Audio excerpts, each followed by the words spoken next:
দেখো বন্ধুরা, আমি বকফুলের বড়া বানালাম। সম্পূর্ণটা তোমাদের সাথে শেয়ার করতে পারলাম না, কারণ একটাই,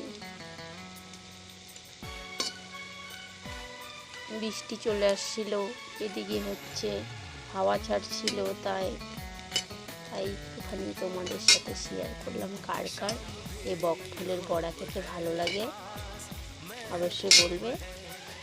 আমি এখানটাতে দিয়েছিলাম হলুদের গুঁড়ো, লঙ্কার গুঁড়ো, জিরের গুঁড়ো, ধনিয়ার গুঁড়ো, একটু বিট লবণ দিয়েছিলাম। সব কিছু দিয়ে মিক্সচার করে নিয়েছি। বেসন দিয়ে অল্প চালের গুঁড়ো দিয়েছি। এটা দিয়ে এটা করলাম। খেতে কেমন লাগবে জানি না, যদি খেতে ভালো লাগে অবশ্যই বলবে। আর